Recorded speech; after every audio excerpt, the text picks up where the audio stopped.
ಆತನೊಬ್ಬ ನವವಿವಾಹಿತ ಖುಷಿಯಿಂದ ವೈವಾಹಿಕ ಜೀವನವನ್ನು ಅನುಭವಿಸ್ತಾ ಇದ್ದ.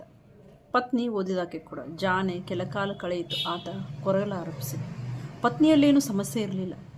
ನಾನು ಒಂಟಿಯಾಗಿದ್ದಾಗಲೇ ಚೆನ್ನಾಗಿದ್ದೆ, ಬದುಕಿನಲ್ಲಿ ಮಜಾ ಇತ್ತು ಏನಕ್ಕೆ ಶುರು ಮಾಡ್ತಾನೆ.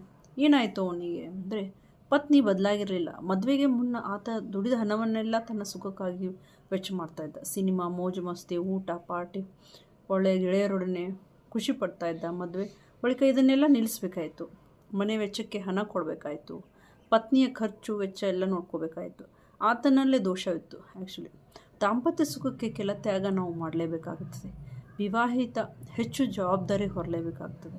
ಪುರುಷರು ತಮ್ಮ ವೈಯಕ್ತಿಕ ವೆಚ್ಚ ಕಡಿತಗೊಳಿಸಬೇಕಾಗ್ತದೆ. ದಾಂಪತ್ಯ ಸುಖ ಎಂಬುದು ಹೂವಿನ ಸುಗಂಧದಂತೆ. ಗಿಡವನ್ನು ಪೋಷಿಸದೆ ಹೂವಿನ ಸುಖ ನಮಗೆ ಸಿಗೋದಿಲ್ಲ.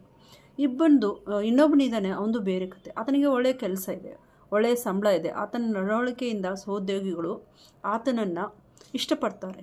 ಆದರೆ ಮನೆಯಲ್ಲಿ ಆತನ ವರ್ತನೆ ತದ್ವಿರುದ್ಧ. ಸಣ್ಣ ಕಾರಣಕ್ಕೂ ಪತ್ನಿ ಮೇಲೆ ಕಿರ್ಚಾಡೋದು, ಕೈ ಎತ್ತಿದ್ದು ಇದೆ.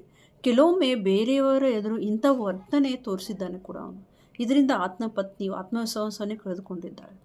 ಮಕ್ಕಳು ಆಕೆಯನ್ನು ಗೌರವಿಸೋದಿಲ್ಲ. ಸದಾ ದುಃಖಿಯಾಗಿ ಇರ್ತಾಳೆ ಅವಳು. ಗಂಡನನ್ನು ಪ್ರೀತಿಸದೇ ಇರುವುದಕ್ಕೆ ಸಹಜ ಇದು. ಪತ್ನಿಯನ್ನು ಸಹೋದ್ಯೋಗಿಗಳ ಎದುರುಗಡೆ ಹೆಚ್ಚು ಗೌರವಿಸಬೇಕು, ಪ್ರೀತಿಸಬೇಕು. ಆಗಷ್ಟೇ ಪ್ರತಿಯಾಗಿ ಪ್ರೀತಿ ಸಿಗುತ್ತದೆ. ಪತ್ನಿ ತನಗಿಂತ ಕಡಿಮೆಯಲ್ಲ, ಆಕೆಗೂ ಆತ್ಮಸಮ್ಮಾನವಿದೆ ಎಂಬ ಅರಿವು ಅಗತ್ಯ. ವೈವಾಹಿಕ ನೆಮ್ಮದಿ ಕೊಡುವುದರ ಮೂಲಕ ಬರುವಂಥದ್ದು. ಅದು ಒಂದೇ ಕಡೆದ್ದಲ್ಲ.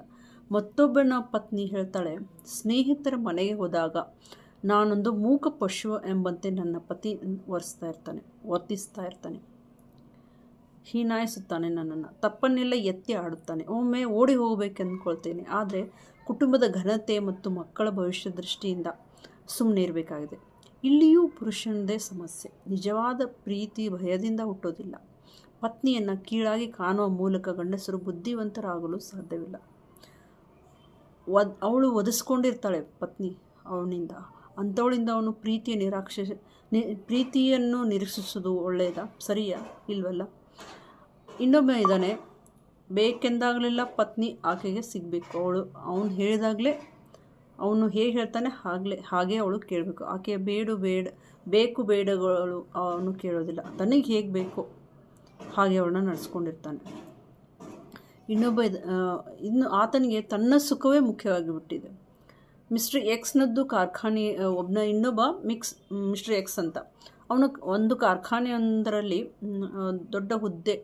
ದಿನ ಇಡೀ 10 ಸಮಸ್ಯೆಗಳನ್ನ ಬಗೆಹರಿಸಬೇಕಾದ ತಲೆನೋವಿನ ಕೆಲಸ ಒಂದು. ಕೆಲವೊಮ್ಮೆ ಕೆಲ ಸಮಸ್ಯೆಗಳು ಬಗೆಹರಿಯದೆ ಹಾಗೆಯೇ ಉಳಿದು ಬಿಡ್ತವೆ, ತಲೆ ತಿಂತಾ ಇರ್ತವೆ ಒಂದು. ಆ ತಲೆನೋವಿನಿಂದ ಆತ ಮನೆಗೆ ಬರ್ತಾನೆ. ಮತ್ತು ಗಬಗಬನೆ ಒಂದಷ್ಟು ತಿಂತಾನೆ. ಹೆಂಡತಿ ಮಕ್ಕಳೊಡನೆ ಮಾತನಾಡದೆ ಮಲಗಕ್ಕೆ ಹೋಗ್ತಾನೆ. ಇಂಥ ಮಾನಸಿಕ ಸ್ಥಿತಿಯಲ್ಲಿರುವಾಗ ಮಾತನಾಡಿ ಹಗುರಾಗಲು ಪತ್ನಿ ಅವನಿಗೆ ಹೇಳ್ತಾಳೆ. ಏನೇ ಮಾಡಿದರೂ ಆತ ಮೌನ ಮುರಿಯೋದಿಲ್ಲ. ಪತ್ನಿಗೆ ಇದೆಲ್ಲ ಗೊತ್ತಾಗೋದಿಲ್ಲ ಎಂಬುದು ಆತನ ಅಭಿಪ್ರಾಯ. ನಾನೇನಾದರೂ ಹೇಳಿದರೆ ಅವಳು ಅರ್ಥ ಮಾಡ್ಕೊಳ್ಳಲ್ಲ ಅನ್ನೋದು ಒಂದು ಅಭಿಪ್ರಾಯ. ಆಕೆ ವಿದ್ಯಾವಂತೆ, ತನ್ನಷ್ಟು ತಾಂತ್ರಿಕ ಪರಿಣಿತಿ ಇಲ್ಲ ಅವಳಿಗೆ. ಆದರೂ ಆಕೆಯ ಬಳಿ ಈ ಕುರಿತು ಮಾತನಾಡುವುದು ವ್ಯರ್ಥ ಎಂಬುದು ಆತನ ನಿಲುವು. ಆದರೆ ಹೆಣ್ಮಕ್ಳು ಸ್ವಭಾವತಃ ತಿಳುವಳಿಕೆ ಉಳ್ಳವರು. ಅವರು ಓದಲ್ಲದೆ ಇದ್ದರೂ ಕೂಡ ಅವಳಿಗೆ ತಿಳುವಳಿಕೆ ಅನ್ನೋದು ಇರುತ್ತೆ. ಅವರ ತಾಳ್ಮೆ, ಸಾಮಾನ್ಯ ಗ್ರಹಿಕೆ ಪುರುಷರಿಗಿಂತ ಹೆಚ್ಚಾಗಿರುತ್ತದೆ. ವಿದೇಶದ ಡಿಗ್ರಿಗಳು ಬಗೆಹರಿಸಲಾಗದ ಸಮಸ್ಯೆಗಳನ್ನು ಸಾಮಾನ್ಯ ಪ್ರಜ್ಞೆಯಿಂದ ಪರಿಹರಿಸಬಹುದು ನಾವು. ಪತ್ನಿಯ ಸಲಹೆಗೆ ಕಿವಿಯಾದರೆ ಆಕೆಯ ಆತ್ಮವಿಶ್ವಾಸ ಕೂಡ ಹೆಚ್ಚಾಗ್ತದೆ. ಸೊ ವೈವಾಹಿಕ ಜೀವನ ಸುಖದಾಯಕವಾಗಿರುವಲ್ಲಿ ಪತ್ನಿಯರ ಪಾಲು ಇದೆ. ಎಲ್ಲ ಮಹಿಳೆಯರು ಸಚ್ಚಾರಿತ್ರ್ಯ, ಸಹನೆಯ ಶಿಖರಗಳೇನೂ ಅಲ್ಲ. ದಾಂಪತ್ಯದ ಬಂಡಿ ಸುಖವಾಗಿ ಸಾಗಕ್ಕೆ 2 ಚಕ್ರಗಳು ಅಗತ್ಯ. ಪರಸ್ಪರ ಅರ್ಥ ಮಾಡಿಕೊಳ್ಳುವ ಸಹನೆ, ಕಷ್ಟ ಸುಖವನ್ನು ಹಂಚಿಕೊಳ್ಳುವ ಮನಸ್ಥಿತಿ ನಮ್ಮ ಬದುಕನ್ನು ಸುಲಭಗೊಳಿಸ್ತದೆ. 2 ಕೈ ಕೂಡಿದರೇ ಮಾತ್ರ ಚಪ್ಪಾಳೆ ಅನ್ನೋದನ್ನು ನಾವು ಯಾವತ್ತೂ ಮರೆಯಬಾರ್ದು.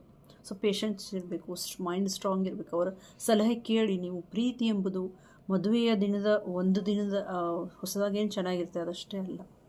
ಬದುಕನ್ನು ಒಟ್ಟಾಗಿ ನಿಭಾಯಿಸುವ, ಕಷ್ಟ ಸುಖ ಹಂಚಿಕೊಳ್ಳುವ ದೀರ್ಘ ಪಯಣ ಅದು.